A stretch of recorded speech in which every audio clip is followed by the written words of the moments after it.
You delegate, you still own it. But if you empower people to build the plan with you and own their pieces of the plan that they're experts at, wow. Now they're working in the business, getting it done. As a leader and a CEO, you're working on the business and you're looking ahead. Hi, everyone, and welcome back to Reflect Forward. I'm your host, Kerry Siggins, and I'm so glad you are here today. Today, my guest is Shannon Susko. She is the founder of Metronomics, which is a system used by all kinds of companies around the world. It's a little bit of a EOS with more strategy involved with it, and she tells us all about it. She has many best-selling books, including the Metronome Effect and the Three Heg Way and Metronomics and the M Game. And she is the host of the Tip Top podcast, where guests discuss ways to accelerate business growth and momentum with Metronomics, this operating system that she has developed. She is so passionate. She has done so many cool things. I know you're going to get so much out of this episode with Shannon. So hang tight and I'll be right back with her. All right, everybody, welcome back. I am here with my guest, Shannon Susko, who is the founder of the Metronomics Method Framework Company. And we're going to dive into what Metronomics does and how it helps leaders and executives and business owners really execute strategy. So, Shannon, thank you so much for coming on the show today. Kerry, great to be here. And I love that you're like Metronomics. It's many things. It is so many different things. So why don't you share in your own words what Metronomics is all about? Well, Metronomics is a book. Metronomics is a company. Metronomics is a coach and high growth CEO and leadership community. And it's all founded upon, we call it a strategic growth operating system for your business, for your life and your business. Metronomics got developed in order to ensure that you could grow your business. Everybody wants to grow their business. Grow your business, put a system in place, have it rhythmically beat every day and allow you to not only grow your business, but also have a great life too. And it sounds a bit cliche, I'm not going to lie, but it's actually what I was looking for. Tell us how you came up with it. In the early days of my first business, we have an incredible opportunity. Most businesses do, right? That's why you're there. You have a great opportunity. You want to ensure that you realize that opportunity. And we, as leaders, read a lot of books. We went looking for a system. We went looking for a coach. We actually went looking for a scoreboard that made sense to the team. In looking for all those things, I found a coach. The coach didn't have a system. I found a way to create a scoreboard out of great game business, Jack Stacks. He does it with dollars and mini games and whatnot. We sort of like haphazardly put that in place.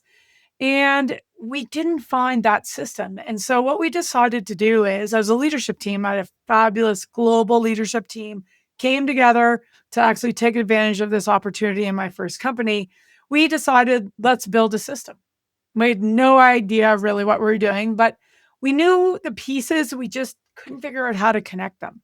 So bit by bit, quarter by quarter, working with our coach, we actually started putting together the pieces that came with Jim Collins, from your core purpose, your core values, your big, hairy, audacious goal. We put together pieces from Michael Porter and the strategy system. We put in pieces from Vern Harnish on the execution system. The cash system, we grabbed some things from Jack Stack, from Great Game of Business. So we took the best that we could find out there, and we were already doing a lot of it. We just couldn't connect the dots. We had all these pieces. We are a venture-backed company. We'd raised a lot of money. And when your board meetings go to monthly, you are absolutely in trouble as a CEO. I don't think I have to tell many CEOs that, but you're absolutely in trouble. And you're going monthly now because you've lost credibility with your board. They've lost trust in you. They don't believe in the plan any longer. I can go on and on and on. I went to my own CEO roundtable at the time, explained the situation. And I said, what do you think I should do? And they're like, double down on your plan. Make sure your plan's clear. And you've got a good plan. We know your plan, all those things. At the end of the meeting, they asked me again of that roundtable meeting, what are you going to do? And I said, I think I'm going to actually share a 3-year highly achievable goal, a 3-year goal, not a 5-year goal, but a 3-year goal. And I'm going to work with my team and my coach, and we're going to map the 12 quarters. And They're all shaking their heads going, you're going to get fired. You're surely going to get fired. And I said, I'm going to get fired anyway. If I come back with more of the same, of a 10-year goal, a 5-year super wild ass guess, because that's what it was, this 1-year plan, and none of it's meeting, nobody can see like how it's going to line up, I'm going to get fired anyway. So we're going to do it. So they're like, okay, good luck. We actually put a 3-year highly achievable goal in place. And it was like the stepping stone, how we set it up. That's where we're going to be 12 quarters from now. We did the work together to figure out the roadmap. We lined our strategy up with it. And we took some of the best strategic tools out there, execution tools out there, the thought leaders I mentioned. And then we actually bridged the gap with a few of our own. And what that did was it changed everything for us. We showed up at that board meeting with a 3-year highly achievable goal. We actually could answer every last question on how we were going to get there, because it's about the how. Strategy and execution and lining up is about the how. And that actually drew the board in a lot closer, actually, but not closer in the fact that they were like getting into our day to day, but closer in that they could see the map, the roadmap that we're going to follow. In the beginning, our meetings were monthly. So every month I'd go back and go, here's what's happened this month. There's 2 months left on the quarter. Here's what we're going to do. The confidence was raised. The credibility was raised. They were bought into the story. They agreed with the story. And so did our team. We were all bought in. We all said, here's a line in the sand 3 years from now. But we all actually started working towards it. My board meetings went from monthly back to quarterly because now that story was in place. Our rhythm was quarterly, and it should have stayed quarterly. With our team, it was day, week, month, quarter, year, 3-year, 10-year. And so this whole thing came out of me, honestly, as a desperate CEO wanting to grow. That's it. And everybody wants to grow. When we talk about all those thought leaders and all the pieces, what we did is we went to a whiteboard with my leadership team and I said, what are the systems that are existing? Like everyone always says people, strategy, execution, cash.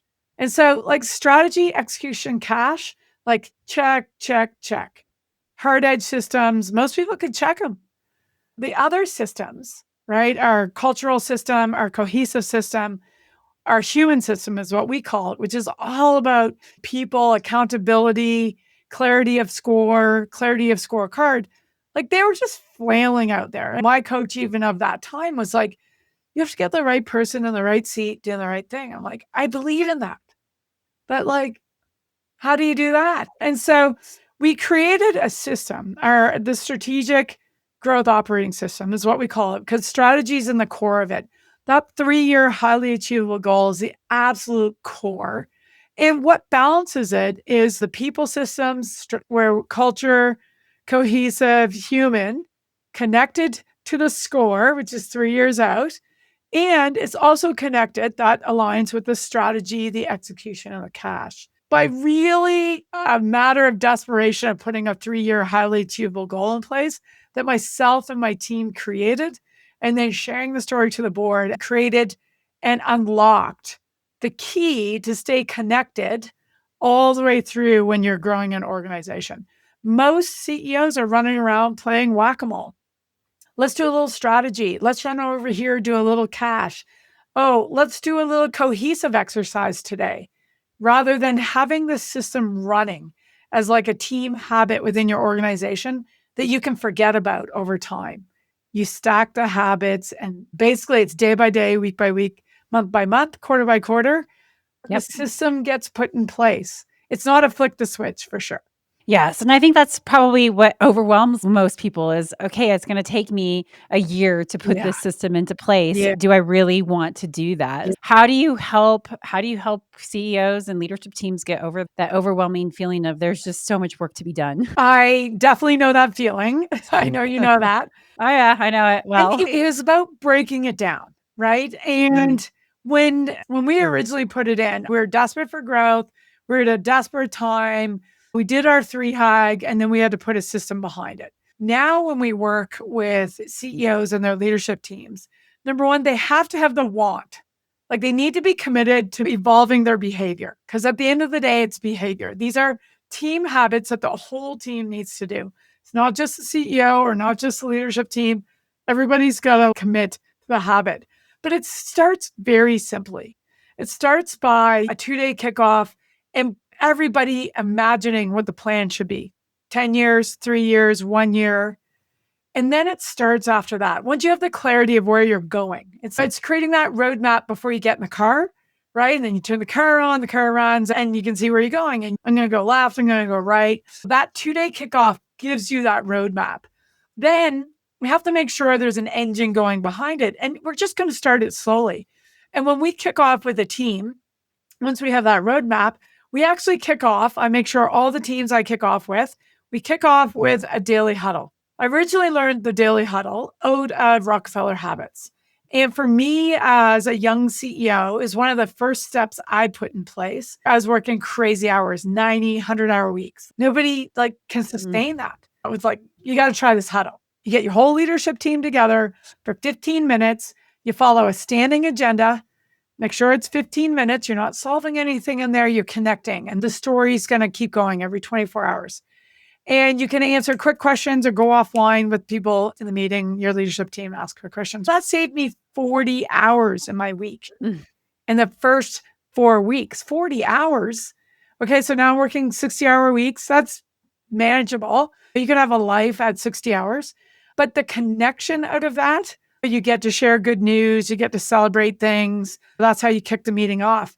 Then that scoreboard that I talked about earlier, then you're going to talk about the score. Are we winning or losing today based upon where we're heading? Then we talk about the number one thing that you got to get done today in order to move the needle in the direction we're going. Every leader will say it. And then the dynamic section, which you have about 10 minutes. It doesn't take very long to do that first part, to talk about the big things that are either going really well and we need to do more of it, or things that are being challenged towards our plan that we need to do differently or we need to solve. But that was the key to kick it all off. And it just starts with that. It's that easy. And then from there, then you add in your weekly. You have a weekly meeting. It's longer. It's 45 minutes. Same standing agenda. You have a little bit more time to solve things in the direction of the plan you want to go. Now, I know most people can do that huddle, 15 minutes, 4 days a week. Then one weekly, 45 minutes. It only works if you took the time to write the plan down. Because if you don't write the plan down, then you're talking about nothing. You are talking about driving around the block. And then there are each step in each week, each month as we get going. I wrote Metronomics so that it's all laid out, like step by step for 400 pages. I'm not lying, 400 pages. Go have at her. I did that because I wanted it written down. I wanted anyone, if they wanted to do it, paint by numbers. My strong recommendation is to get a coach who's a blind spot remover. So there's the growth operating system, there's a coach, there's a scoreboard. You can do it with the growth operating system and the scoreboard. It's just a bit harder. It's going to take you a bit longer. You will get the habits in place. It's actually why I wrote it down. So anyone can do it. There's nothing left out of the recipe in the book, Metronomics. But the coach, why it was important, we also wrote that book so that coaches who wanted to impact high growth CEOs and leaders had the training and the confidence to implement the system with the team. It allows them to go a bit faster, right? I was coached. I know a coach is a blind spot remover. There's no way I would have pulled off what I did without one. I'm grateful for that. And everything that we've talked about, everything from a 3-year highly achievable goal to just a regular cadence of meetings. It sounds ridiculous, but that cadence makes a difference to understanding the strategy of where you're going and how are you going to get there, all those pieces. Like I learned all this as a 15-year-old playing sports on a high-performing team. A high-performing coach had a system. We had a 3-year highly achievable goal to be in that gold medal game and win the gold medal. 3 years from there, we broke down 12 quarters, week over week, month over month, quarter over quarter, until we got to the gold medal final.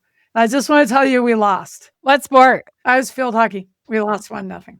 But you know what? That, for me, being 4 years into my first business and getting stuck, like seeing the opportunity, going, yes, I have this amazing team around me, and going, and I'm going to lose? Yeah. What? I can't lose. we're going to get that opportunity. We're going to grow the business. We're going to do what we said.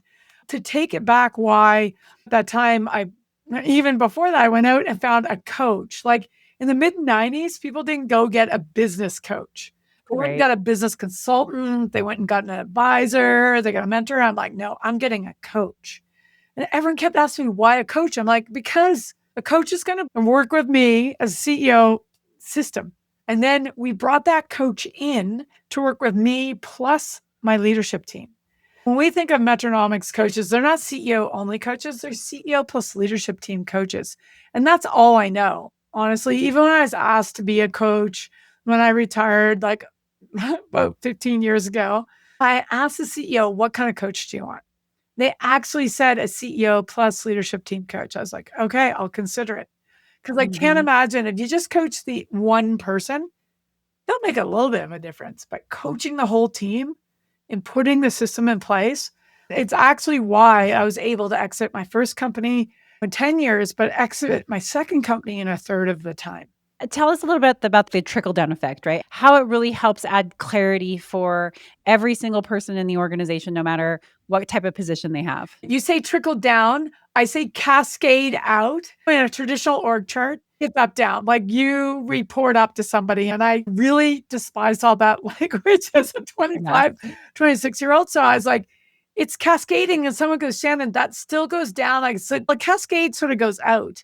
You think about it, and we've had lots of discussions. So I always say cascade out. The cascading of the system, that's what takes the time. The leadership team, no time to get the habits in place, to understand the system.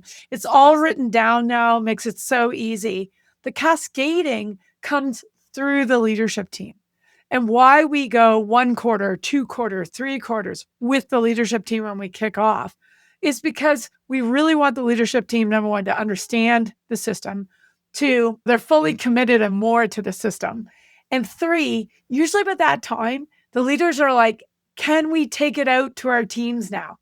And so everything that we do at the leadership team level, the planning, the organizing, the huddles, the communication, actually goes to that next group. The leaders are taking it to their teams and they're going to huddle. They're going to have weeklies. They're going to do the exact same communication method. And they're going to have a view into not just their plan for their team, but they can see the whole company's plan and then they can build their plan to meet it and vice versa. So that cascading effect, like in Metronomics, I wrote 12 quarters. That's the story of my second business. It took us 12 quarters, 3 years to fully implement this across our organization, a very high growth, crazy market. 2008 was a crazy market when we kicked off. And living through all the changes that we lived through of the worst markets of our lives, for sure.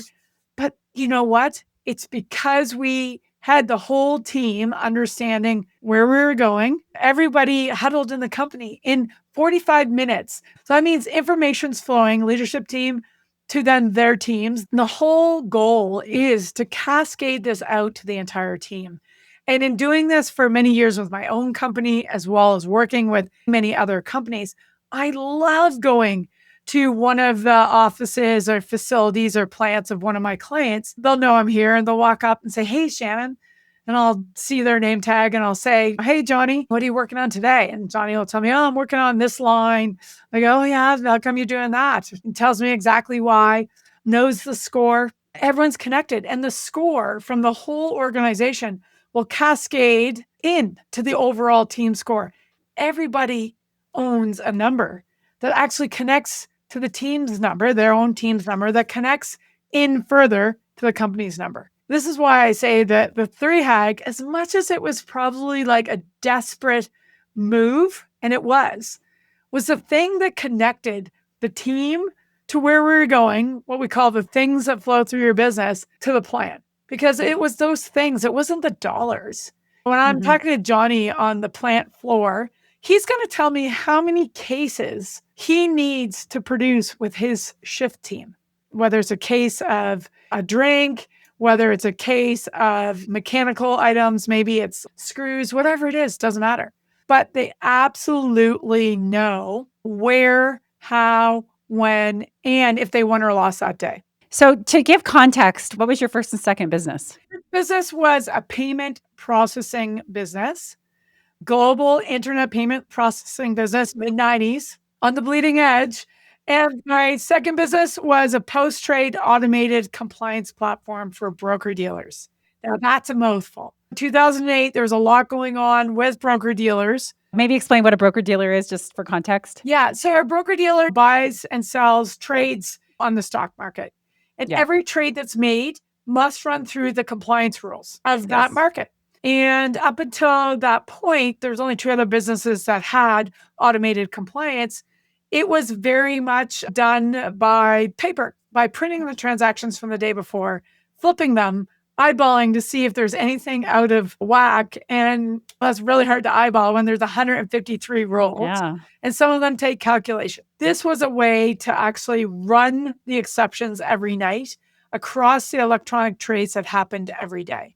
And I thought in 2008, a system like this existed for more than just 20% of the market, but it absolutely didn't. And that was the opportunity we had to grab a hold of, was the opportunity for that system to get into 80% of the market. Fantastic. So how did this system make you a better leader? As a leader, my biggest weakness was popularity over accountability. So I'm so excited that people showed up every day. Yay, you're here. And people would get so much of the work done and then they would leave. And as the one where the buck stops, you're going like, wow, there's 20% left done and the deadline is in 2 days. I got to figure out how to do it. So you're like getting it all done. Like you're wearing the monkeys. Monkeys were on my back. And for me as a leader, this allowed me to get the monkeys off my back and ensure that the team, my leadership team and their teams, owned the plan with me. And how that made a difference for me as a leader is that, number one, I was not making hardly any of the decisions. When this operating system goes in place, as a CEO, you make very few decisions, if not zero. That was my goal. That was number one goal. Two, I wanted to own none of it. Like none of it, because I was not the expert at it. We hired the experts. And if we just let them know what we need, where we're going, and we all agree upon it, they can get it done.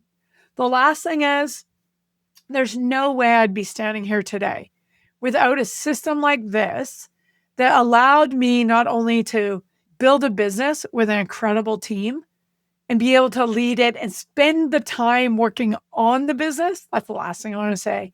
This allows you to work on the business, not in the business. When you own it, when you delegate, I really don't like that word. When you delegate, you still own it. But if you empower people to build a plan with you and own their pieces of the plan that they're experts at, wow. Now they're working in the business, getting it done. As a leader and a CEO, you're working on the business and you're looking ahead. You're getting confident in the strategy. You're doing the work that you should be doing. If you're a CEO working in the business, if you're listening and you're CEO working in the business, think about how much time do you work on your business? I'm working on my business in like the middle of the night. I needed to be working on the business with my leadership team, creating the confidence and the strategic direction to ensure we continue to grow year over year. Yeah, it's amazing what systems can do to help people adopt that ownership mindset. You're singing my language. We're an employee-owned company, and I wrote the book on the ownership mindset and really finding ways for people to own it. I think it has to start with clarity and that line of sight. The work that I do every day, how is it contributing to the success of the company? And if people don't see that, then they're only going to feel like a number. They're not going to feel engaged in what they're doing. Yeah, not connected. And the 3-Hag was like, yeah, it was a great story. We went in, the board and all that, but it connected the team to where we needed to go. And no different than as a 15-year-old, I knew exactly what the score needed to be 12 quarters away. And my coach laid out the plan and she wasn't on the field with us. We were on the field doing the work. We had the plan that we had to follow and get the work done. Did you go back to your CEO roundtable and what did you tell him? They probably had to eat some crow. I went back that next month and said, as you do in your updates, how did it go? And I was like, I went in with a 3-Hag. I shared the 3-Hag. Seems like that was the right move at the time. I wasn't sure. I think I shocked the board for sure. I said, but I did not get fired and I got to go back next month and I'm on it. I'm on top of the numbers. I'm going to go back and we're going to tell the story. Here's where we should have been, or here's where we are, and here's where we said we'd be every month until that stops. And so that went on for like 6 more months. And then I got them to agree. They're confident in what was going on. They could see how we were going to get there, and they backed off to quarterly. And the roundtable, funny enough, that was a great roundtable. I met with them for 14 years when I was CEO. Is this like Vistage or YPO? Yeah, very Vistage? much. You have dinner with them once a month, 14 years. And this is your peer group. Anyway, I could tell you within that next 6 months, others were getting their own 3-hack. I can imagine. Yeah, this works. Hey, this works. It was super cool. So I just have to ask behind you, because you have, for those of you watching on YouTube, you can see behind Shannon, she has the book Grit behind her. Yeah. I think the rest of them are your books. Yeah, they are. So why do you have Grit right there? Well, I love that book, number one. I just love that book because at the end of the day, when you go off to build whatever company, grow whatever team, whatever you're doing, at the end of the day, you have to commit, and then you have to roll your sleeves up. And when the going gets tough, you got to get a little bit tougher every day. And so Grit, I forget who actually recommended me reading this book. This is probably before the pandemic. It's probably around 2018, 2019. Every day I look at that book and I look at the leaders that I'm working with and know that they have that grit. They have what it takes. And a lot of times it just takes a little bit more just to show them that, yes, you can go harder here, but just tweak this a little bit because they're so committed to where they want to get. They already have the grit. It's funny. The other reason it's up there is I work a lot with different organizations, and I had the opportunity to actually take this book and line it up with the Metronomics growth operating system and all the stages that we went through in order to figure out the growth operating system. And there was a lot of grit involved in my team to figure it out. Just getting through what you did to turn the company around in 6 months. You're going to get fired, to eventually being able to sell it and retire so that you could create another new company. Definitely not planned, but I am having a lot of fun doing it. That's great. And how long have you been doing it? Metronomics, the brand, has only been around since 2021. We didn't really name it anything. I didn't have any plan for any of it, like not having 80 coaches around the world, not having this incredible community we have, not having the growth operating system written down. Like, we just planned for none of it. It was probably the most brutal branding nightmare ever. And we just didn't call it anything. But it all started in 2011 when I sold my second business, and a CEO reached out to me and said, I want to do what you just did. I want to grow my business and sell it. And you just did it twice in 6 years. You must have a system. That's what he said to me. And I'm like, I don't have a system. Like, that's what I told him. You did, though. I totally did. I just did have a system that he could use. But he was fantastic. He was very much relentless and getting my attention. And then I said, if you're willing to try, I'm willing to try. I've never coached this into a business. Every business who's used the system, I was a part of the team, either CEO or an executive. I said, but let's do it. And 15 years later, we have this global community. We have tens of thousands of people that use the system. And I'm just so grateful for the opportunity to make that impact with it. It definitely made a difference. What a great story. To wrap up my interview, I always ask my signature question, and I would love for you to answer it in context of everything that we've just been talking about today. But the name of this podcast is Reflect Forward. What does Reflect Forward mean to you? It just sort of puts a big smile on my face. But if you can reflect forward, meaning taking the time, number one, to reflect, number two, look forward to where you want to end up. And so the 3-HAG, even a 10-year, the BHAG was, and I do it every 90 days personally and professionally. I take the time, quiet time for myself to take the time to look ahead to where I want to end up. That's what reflect forward means. And it's actually what I do every day with all my leaders and the teams I work with. You've got your daily stand-ups. What's going well? What's not going well? What can we learn from it to achieve our 3-year goals? It's built into the Metronomics system. Yes, absolutely. Oh, wonderful. All right. So Shannon, how would people find you? How would they find a coach? How would they find more about the Metronomics system? Thanks for the opportunity, Kerry. Metronomics.com. You can find coaches. You can find lots of resources. You can get in touch with me there. I'm also on LinkedIn. Please reach out. Please connect. Follow what we're doing if you're interested in growing your business. I would love the opportunity to work with you. And what books should they start with of yours? Yeah, it's not on my shelf behind me, but start with the book called The M Game, as in Metronomics. The M Game. Yeah, it's 100 pages, easy read, easy listen. Awesome. I'll include all that in the show notes. Yeah, thank you. I really appreciate you coming on the show today and sharing this amazing system that has transformed your business and transformed many other businesses around the world. And I know made CEOs and executives' lives a lot easier. Yeah, thank you so much. I love what you're doing. Thank you for the opportunity. Wonderful. All right, hang tight, everyone. I'll be right back. All right, everyone. I am back. I hope you enjoyed that interview with Shannon. Please be sure to check out her books. What a great operating system. I am impressed with what she has been able to do. And operating systems are so incredibly important for businesses to have, to be able to scale, to grow effectively without just throwing people at problems. With that, I will leave you to your day. I hope you enjoy it. And if you like this podcast episode, please be sure to share it. And if you like this podcast episode and think someone could benefit from learning from Shannon, please be sure to share it. And if you like this podcast overall, please subscribe on YouTube or your favorite podcast platform. Share with a friend, like it, write a review. It helps with the algorithms and gets these fantastic interviews out there. Thank you so much, and we'll see you next week. Bye.